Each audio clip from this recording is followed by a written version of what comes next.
Berkah belajar satu hadis. Seorang lelaki terbiasa mengantarkan tetangganya untuk pergi ke tempat kerjanya dengan mobil yang ia miliki setiap hari tanpa imbalan. Padahal, tidak ada hubungan kerabat di antara mereka.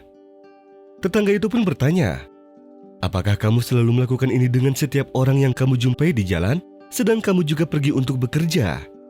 Ia pun berkata, "Semenjak aku mendengar hadis Rasulullah SAW yang bersabda, barang siapa yang mempunyai kendaraan lebih, maka berilah orang yang tidak mempunyai kendaraan."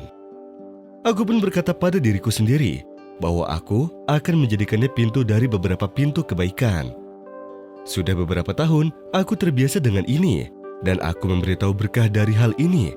Allah Subhanahu wa Ta'ala telah menyelamatkanku dari kematian yang nyata. Aku yakin bahwa itu keutamaan dari mengamalkan hadis ini. Tetangga itu pun takjub dengan ucapan orang yang membawa mobil itu.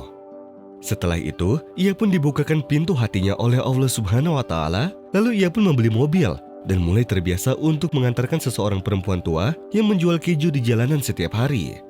Dan di waktu pulang kerja, di mana si perempuan tua itu pun selesai dari berjualan kejunya, ia pun mengambil wadah dagangan lalu menaruhnya di dalam mobil dan mengantarkannya ke tempat yang ia inginkan.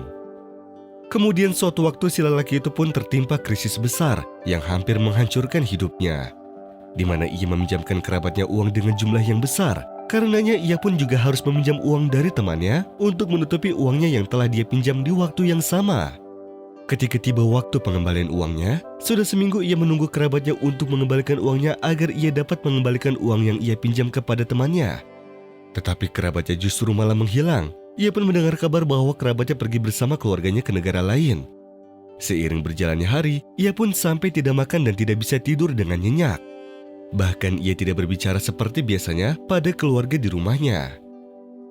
Suatu hari perempuan itu pun melihatnya suram tidak seperti biasanya.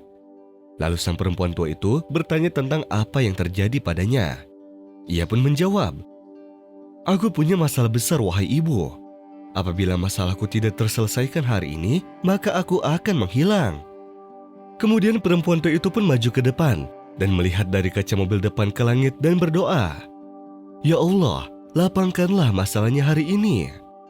وَإِذَا سَأَلَكَ عِبَادِي عَنِّي فَإِنِّي قَرِيبٌ أُجِيبُ دَعْوَةَ الدَّاعِ إِذَا دَعَانِ فَلْيَسْتَجِيبُوا لِي وَلْيُؤْمِنُوا بِي لَعَلَّهُمْ يَرْشُدُونَ.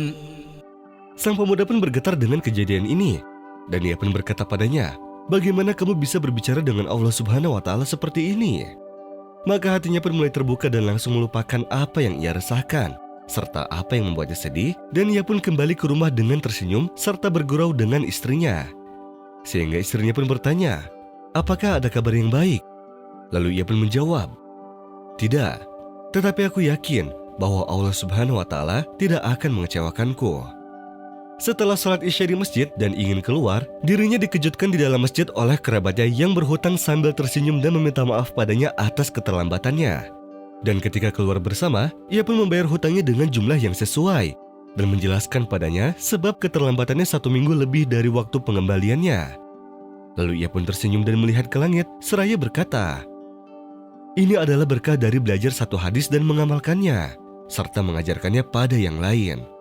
Maka bagaimana dengan orang yang belajar agamamu ya Allah, dan mengamalkannya serta mengajarkannya pada orang lain?" وَقَالَ رَبُّكُمُ ادْعُونِي أَسْتَجِبْ لَكُمْ إِنَّ الَّذِينَ يَسْتَكْبِرُونَ عَنْ عِبَادَتِي سَيَدْخُلُونَ جَهَنَّمَ دَاخِرِينَ.